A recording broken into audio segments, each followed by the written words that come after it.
As someone who was living truck life before van life was a thing, and who also dated a hobosexual who almost unalived me, this story is very familiar. And I would love to use this opportunity to talk about the red flags, especially in regards to hobosexual, loser, unemployed men, and just how dangerous they are. Because when I was growing up, I was worried about Julia Roberts from Sleeping with the Enemy.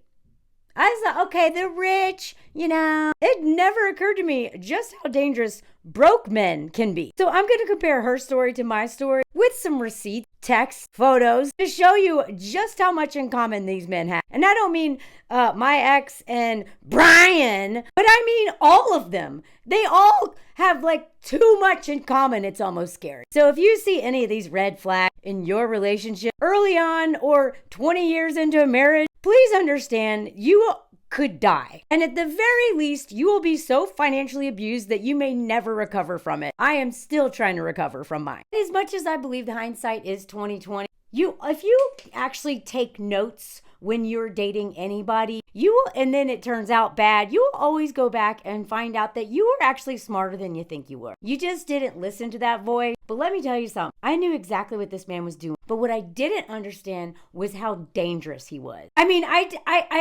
didn't understand everything he was doing because I always underestimated him. But I clocked him so early on. And my problem was that I always thought that I could manage the situation, that I was smarter than him because I was. So I was always 2, 3, 4 steps up. No. These men are predators. So I don't care how smart you are. I don't care if you have a PhD in psychology or whatever. I'm telling you, these men are predators, and this is their survival. They are studying you, and they know they're literally like an animal trying to survive. Studying you and figuring out your weak spot they have that down to a science. If you're new here, I'm Melanie Hamlet, a journalist, storyteller, and comedian. Those things may not seem to go together, but they do for me. And if you really like my work and want to help me keep doing this, please join my Patreon, where I have watch parties, lives, and I show a lot of my personal content because I don't like to share too much on here. And I interview amazing people on lives. I have one coming up on March 11th with a child-free, rich auntie therapist, which is who we all need right now. And she's amazing. And I love her. And thank you. This message is being brought to you by Patreon. Literally the only thing paying my bills right now because the algorithms aren't anymore. Anyway, I'm gonna read something from a book that I'm actually wrote in the Risk podcast. Came out with a book. My book is right next to Mark Moran's. That famous guy. I'm just going to brag a little bit right there. I told this story on a podcast. It's an hour-long story. And I'd actually tell it much differently now, and I probably will on this podcast again. But I wanted to read something because a lot of women don't realize that they are with hobosexuals until too late or until they're literally out of that relationship. My epiphany, my true epiphany, not like the me taking notes, this seems not like me being like, oh, wow, I'm literally dating a homeless man. I don't know if that's the right term, maybe unhoused or I don't know what the right term. But I think the more appropriate term would be, because this is a different category, literal parasite on women. And when I was in the Planned Parenthood, after I finally escaped New Mexico and that man, I wanted to get tested because I had caught him. Not only had he cheated on me multiple times, but I literally found ads on Craigslist in 4 different cities. Some of them 9 hours away of him trying to hook up. I've done videos on that. I literally do a whole video about showing those ads. So I am shocked that I came out of that relationship without a bunch of STDs or STIs. In Planned Parenthood, the person asked, so did you guys live together? I laughed because it hit me now that the things I laughed off weren't actually funny. They were disturbing. And I said, only because he was homeless. I said, in that moment, I remember the time I caught him eating dog food. It's good, he'd argued. I used to eat it all the time when I rode the rails.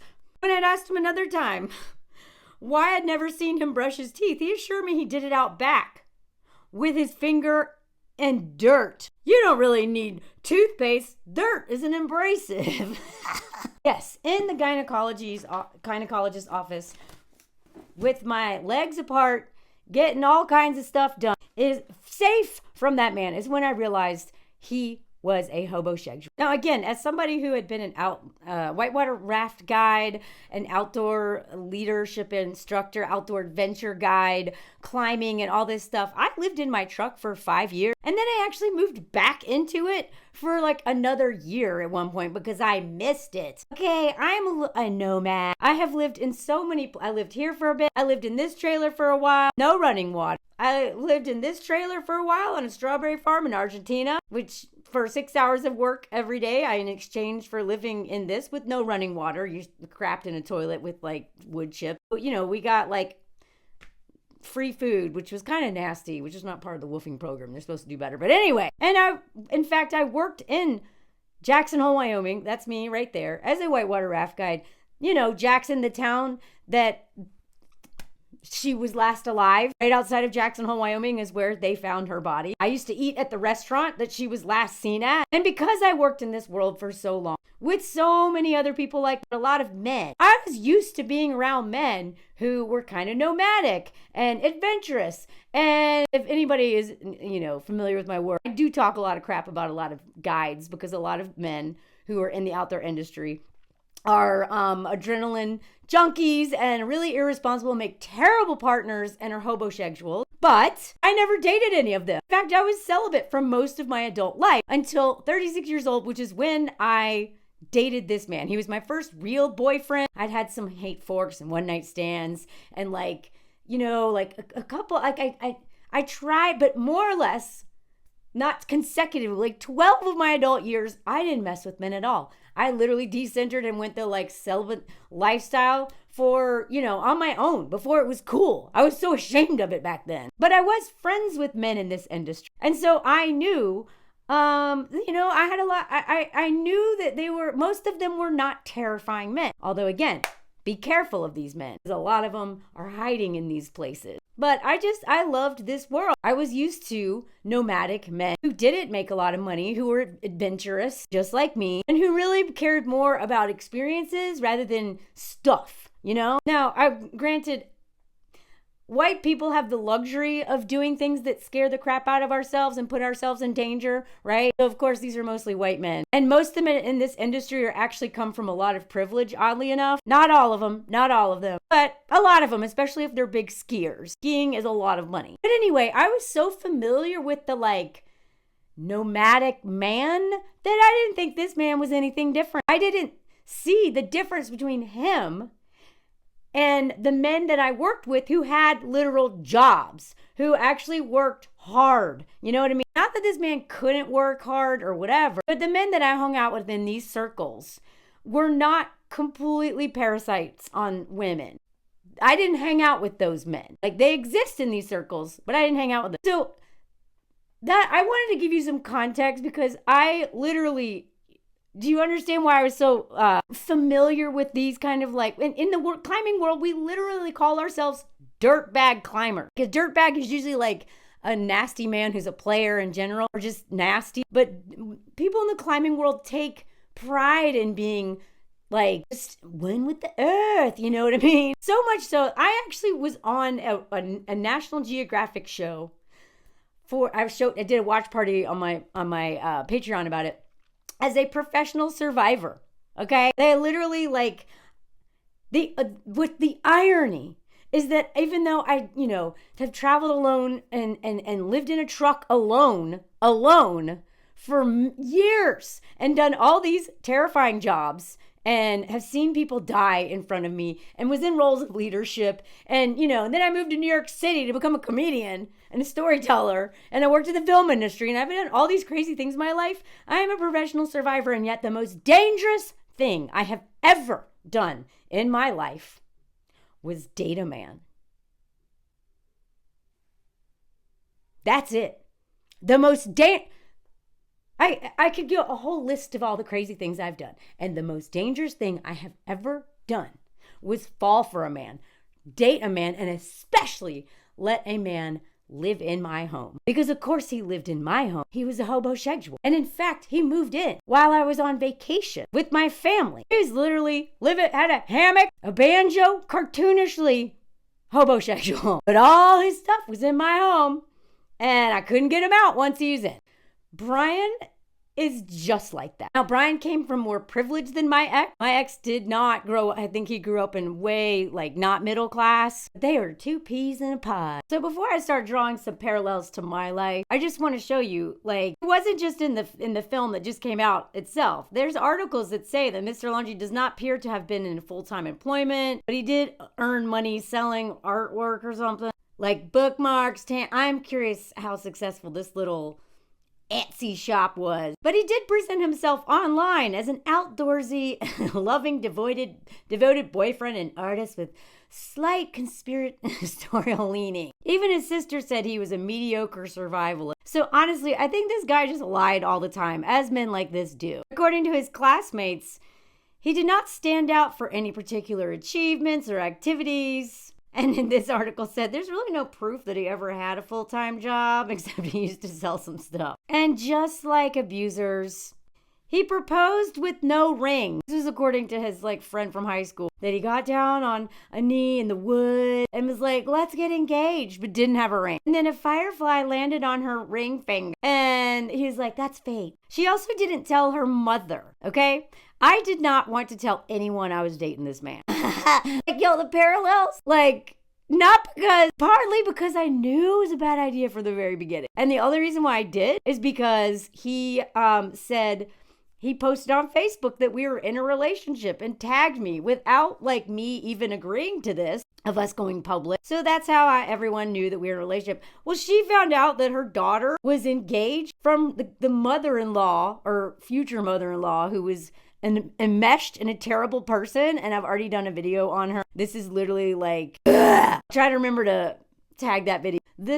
Brian's family is a classic example of a mama's boy who's enmeshed with her son and seems to want to incestuous, and then an older sister who is also enmeshed. Don't think that guys having sisters means they're not terrifying, especially if they have an older sister who is a second mom and wants to be that. But she should have been excited about this engagement, but she didn't tell anybody.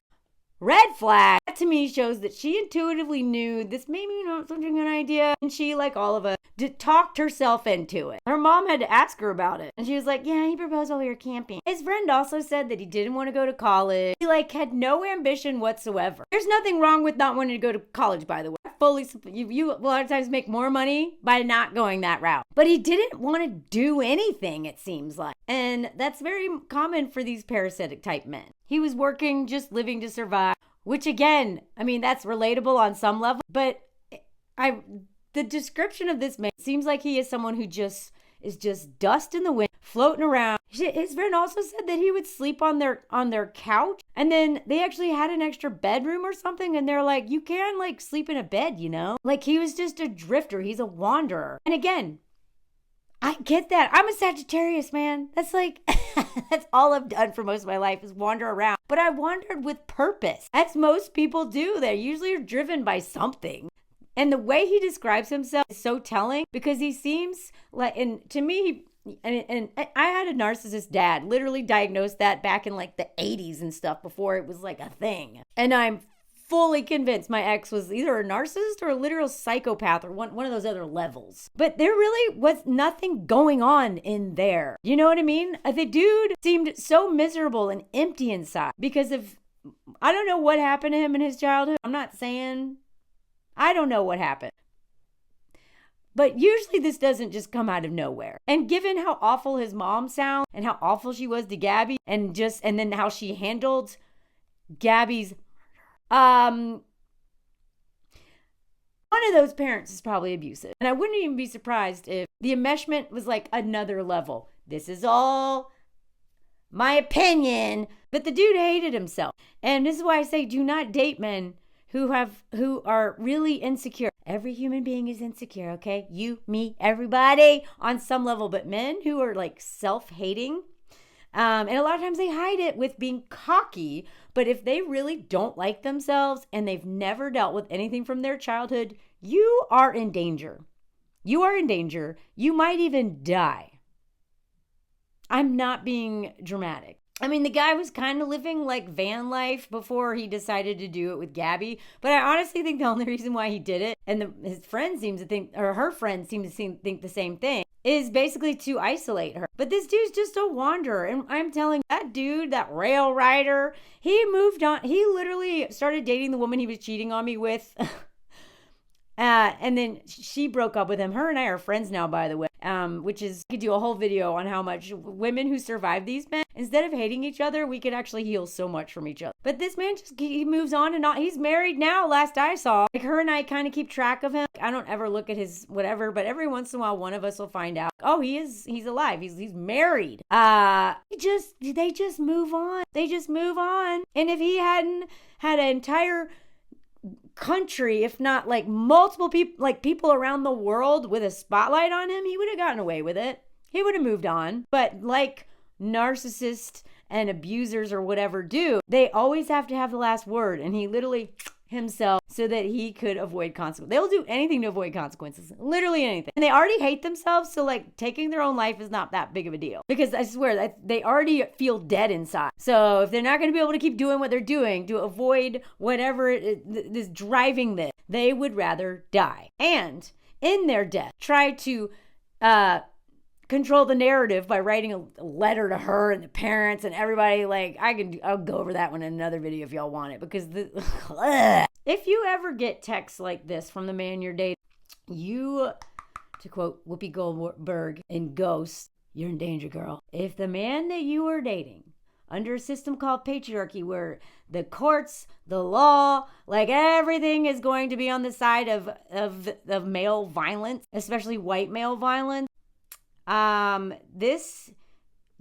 please go. I'm crying right now, but it's okay. I was just saying how it's crazy. I was alone for so long and was so happy, but now that I love you so much. Every second alone, I'm just stuck with a person I hate. I'm stuck with a person I hate. I'm not even sure he even believes all this. I do believe he hates himself, but I also don't think that he really felt much of anything. But what he's doing here is working on her the way a lot of them do, is this like, I need you. And if I don't have you, I'm going to not be okay. And so that's how they constantly harass you and make you feel, they literally turn you into their mother. And then you end up sending texts like this. No, it's I love you so much. I'm sorry. And I'll never leave. Because they're always sending texts like this. I'm so worried you'll leave me. It's just that I couldn't have my life without you. I'm a baby, and if you take away my only way of living, I'll die. They literally pull on like patriarchal conditioning of like maternal stuff. Like, I literally didn't think I had that in me until this man. Which again is really nothing about like being maternal. It's about caring about somebody. But under patriarchy, it's about this person's life and safety is more important than your own. As I say in this one paragraph, you allow one concession after another in an attempt to manage their anger. I imagine this is what it's like to have a 2-year-old. In fact, dating him made me realize I'd be an excellent mother. I even carried a goddamn diaper bag around with me full of things like a Kindle and snacks to pacify baby. And yet I never knew what irrational things would set him off, which meant that I could never relax. And that's what this man did. He was mad when she worked. He was mad when she hung out with friends. He was mad. He literally hid her license when she was supposed to go out with a friend. Like, I'm going to show you in a minute. I took note of these things that I started noticing that he was doing. And I was like, what? Because I would never think to do that. And that's the problem. A lot of women never think. We assume that, it's like beyond our even imagination to do that, right? I caught him pissing on me in the shower. He always wanted to take a shower with me. At first it was like cute. And then after a while I was like, this sucks. It's cold. Like, I want to just shower on my own. It was our thing. And then I caught him peeing on me in the shower. And now when I look back, I realize that's probably what he was doing all the time. He loved to have me in that shower so he could piss all over me. Because it's always about owning something, humiliating someone, getting away with something, a little inside joke to themselves. And they send all these really emotional, Like, I'm so vulnerable. They will weaponize vulnerability to get you to mother them. The thing about moms is that moms would usually die for their children, right? I mean, hell, they almost die giving birth to them, especially if they're in the United States and especially if they're a black woman because of racism. But women sacrifice so much for their children, and they do this so that you will see them as someone who cannot survive without you.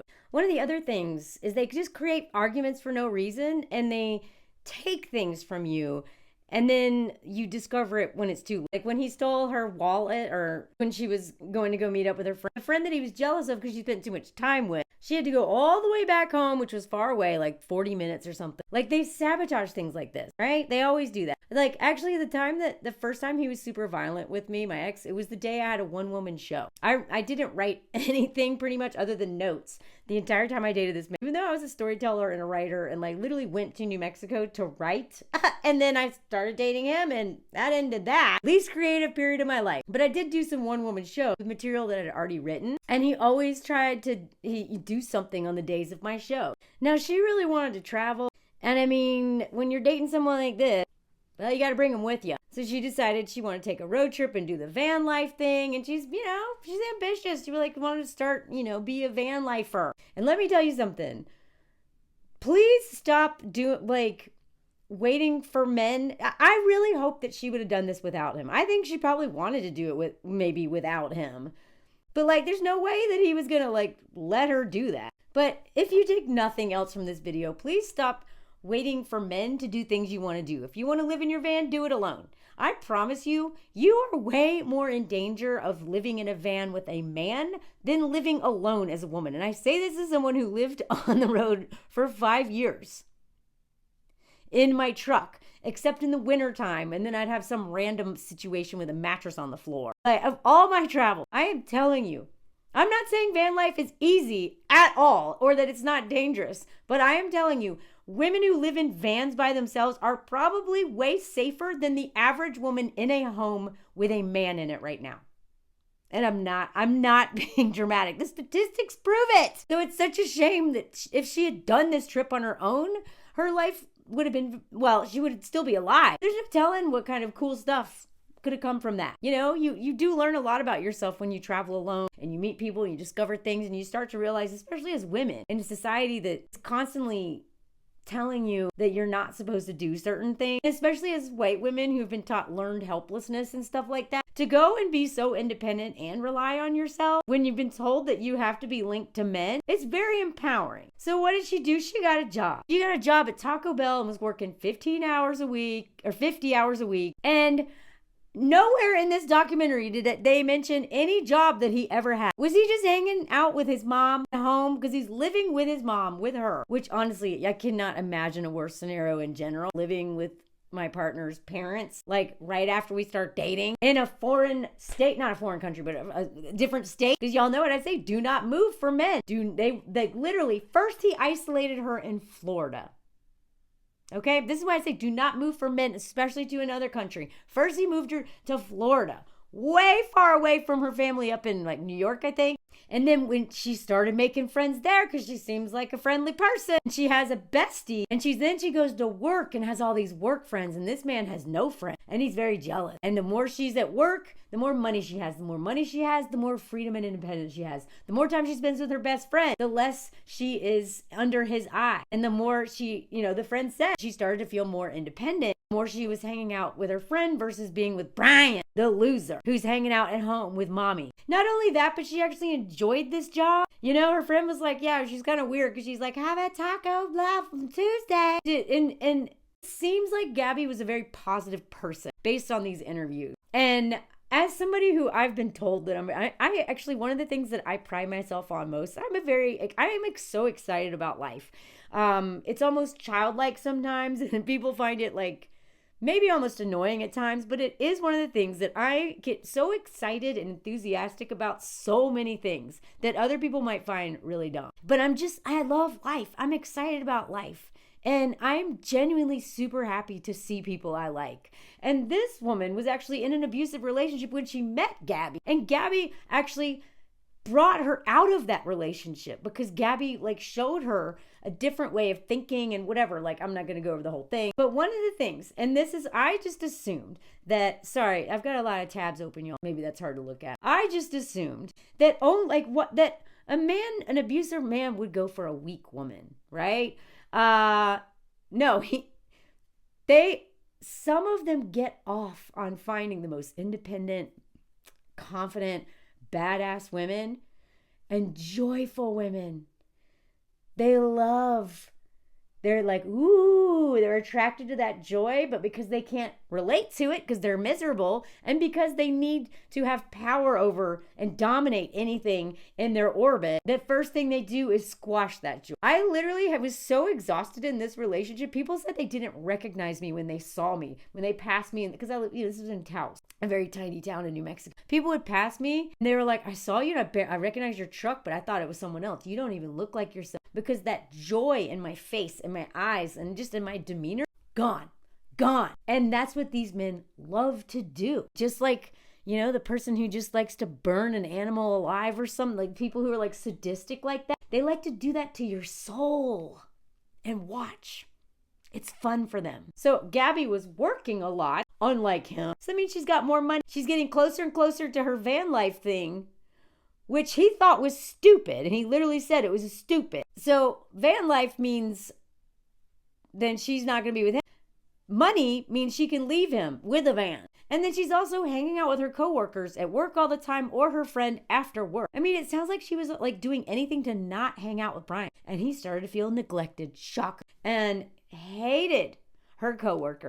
And I was friends with all my coworkers. We actually worked at the same place, which was, please do not date your coworker, because chances are it's not going to work out and then everyone's going to pay a price for it. But I couldn't leave because he was a coworker and I needed that job to get out of town. And I was too embarrassed to tell my boss about what was going on. But look how he talks about the coworker. So jealous of them. You had to turn into one of them.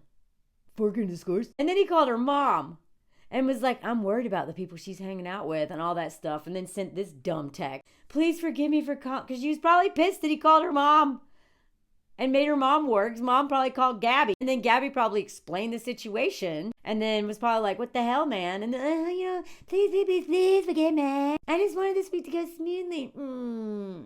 I'm crying so hard in the dumb forking bathroom typing this. Here's the thing. He probably wasn't. He was probably in front of a Game Boy or like watching porn and just sending this message. Because I'm telling you, the way these men will send all this stuff, they're not crying. They're not feeling anything. They don't even care. This is just manipulation. And then they'll say this. I mean, I know you love me, but I'm just worried you're going to leave me. Well, I'll never leave. So then you have to do this crap. And then all of a sudden, he's excited about living in her van with her. Why is that? Because moving her to Florida wasn't enough. Isolating her in Florida was not enough. So now they've got to literally be trapped in a box on wheels together in the middle of nowhere where she knows nobody. And the only thing connecting her to anyone who can help her is her phone. This is why I'm telling you, do not live with men. If there's any of these red flags, like be very careful about living with men. Definitely don't live in the van is bigger than a truck. They could at least like sit up. I hit my head on the top of my truck when I sat up. It was like living in an oversized coffin. So the van was a little bit, but I also only had one person in it. I don't know if you noticed in the picture I showed you, I made a single bed as a way to make sure that it was not easy for me to let men stay in there with me. It's kind of like I knew myself so well. And boy, did it work. No man ever stayed in the back of that truck with me. I had been stalked by another man in another story, and then he stayed in that truck. That's probably why I did that. But that's another story. Gator, the hitchhiker with a diamond mine in Colorado who stalked me 800 miles. Anyway, y'all, I have so many stories. Let me know if you want to hear that one. Therapy dog break. Therapy dog break. Do your job, Mose. So that is just some examples that I want you to draw some parallels, because now I'm going to show you some similarities in my story. Based on the testimony of Gabby's friends, it sounds like By the time this road trip started, like, other than her being excited about the trip itself, like, I think she was kind of like over him or kind of like annoyed with him, but she was in the mind for it, okay? I'm just gonna read something else out of my story in this book. The first time he got violent, and I knew before then he was bad, like bad news for me, but I always knew that I was never gonna stay in that town because I had been in New York before and I was on my way to LA. And this was just kind of like a place to stop over and write and reconnect with my community there because I had been a raft guide there and lived there for a while and I love the people there. Boy, did things turn out different. But after that first super violent event where someone else was involved, I brought like a guy friend because I didn't even tell like the women in my life how bad it really was because I wasn't ready to leave yet. I also needed a man who could help me if it against another man's violence. So like my old roommate, Eric. After Eric came over and took all his stuff out of the car, out of my place that day, I said I should have blocked him out of my life right then, but I just couldn't. His hysterical, unrelenting text wavered between schmoocidal threats, professions of love, pleas for forgiveness, and calling me a whore. He wore me down until I took him back. Like so many of us, I couldn't forget who he was before he turned insane. It's the biggest mind for. Plus, we worked together and I was too embarrassed to tell my boss/friend about the drama that I had brought into the business. I was moving to LA soon. I needed the money and I managed to get these last months here. Managed to get through these last months here. And that is the other tricky thing is you always think that you know, just until blah, right? That last month in Taos is when the most violence happened and I almost died. So never assume that you are one step ahead of them. I promise you they are 5 to 10 steps ahead of you, even if they're dumb as rocks. And by the way, these hobos are always very good at eating this. I would love to say that it's a green flag if they're good at eating this, but because that means they care about women's life. There's some men who are good at eating this because they know most women have never had men who cared about their pleasure and have never eaten it like that. And you get climatized. And then once they got you, they pull that away too. And you're like, wow, not even like everything sucks now. I'm going to read you now some of the notes that I took while I was in this relationship. This was long before it got violent. I cashed all his checks for him. I loan him money all the time. Melanie loans until payday. Which I learned later on because it never occurred to me there might be a reason why this man did not have a driver's license or any ID. He didn't have a social security card. He probably had all those things. He couldn't show me any of those things. Couldn't use any of those things because he had a daughter in California that he probably wasn't paying child support for. And he'd been arrested multiple times and probably had warrants out for his arrest. So he would sign his paychecks over to me and then I would deposit them in my bank and then give him the cash. If you were ever dealing with a man who does not have a job on the books, but he has, he is not an immigrant or doesn't have any situation that makes sense, he's probably either wanted for a crime and or is back owes money, which is criminal, right? For child support. I got him house sitting gigs because again, he didn't have a home. He literally got kicked out of the place he was living in he was living with his girlfriend and her mother when I met him. But he failed to tell me that of that situation or that he had a girlfriend at all. So there's a whole long story. This is a story that literally I could talk about 4 hours. I could write a whole book about it. I actually did write a whole book. Then I decided I wasn't ready to try to sell it. I let him use my utilities. He never took out the trash or the recycling. He paid me once for utilities out of the entire time he was squatting. He washes his clothes and uses my shower daily. I even bought the Kindle so he would have something to do and leave me alone. I forgot about that. Y'all, one time in the beginning when I asked him, this is in the beginning when I was still like, ooh, this is fun to have a boyfriend. First boyfriend ever at the age of 36. Let's go travel. Even though I paid for literally everything. I picked him up the campsite he was living at. And I was like, what have you been doing all day? Because I'd been, I think I'd been to the gym. I think maybe I even went climbing that morning. Like I'd done a lot, as I always do. I don't know how to rest sometimes. That's actually my problem. And I was like, what have you been doing nowadays? Like nothing. Thinking about you. And I was like, no, but like, really, what have you been doing? He's like, just thinking about you. And I was like, oh my God, that seems like a problem. But I ignored it. This is fun. We're going to go on a little trip. I tried to help this man get a social security card because I didn't understand why I didn't have a driver's license. So I was like, well, first, let's get you a social security. I thought I was dealing with a normal human being who knows that you need a driver's license so you don't get in trouble, first of all, but to literally do anything in the US because you either need that or a passport. So I went all the way to Santa Fe with this man and then Colorado Springs with this man to the Social Security Department to try to, and for some reason it never worked out and I couldn't figure out why. I think I even changed the address. I don't know. He was using a fake rental agreement. Like literally everything this man was doing to get around the rules. And I even admitted to myself that what I really liked, or at least in the beginning, was the affection. I wasn't used to somebody regularly holding my hand, cuddling me. No, like I hadn't really had a boyfriend. I only had like hookups and like very short-term things. Pardon my spelling here. Got in a fight over a cupcake he made for me, right? Even though he knew that I got like really sick when I ate too much sugar. I also had a long history of eating like decades. So I didn't really eat sweets very much because my body doesn't really like them. But he was always feeding me a lot of food. He was always feeding me pizza with extra cheese. He was always making me cupcakes for me, but I didn't want them. And he knew that I didn't want to eat these things. And then he made me eat elk soup, even though I was like vegetarian, because he did it for me. Okay, this is what I'm talking about. And this is what Brian did to Gabby. He was constantly giving her gifts. He was constantly doing all these things. Joe, like, that he just loves her so much. Look what all he's doing for her. Even though she didn't even, like, question that some of these things may have been very selfish. Like, a lot of times these narcissist abusers, their gifts are super selfish or even harmful. He also hacked into my computer. The same way Brian stole Gabby's wallet.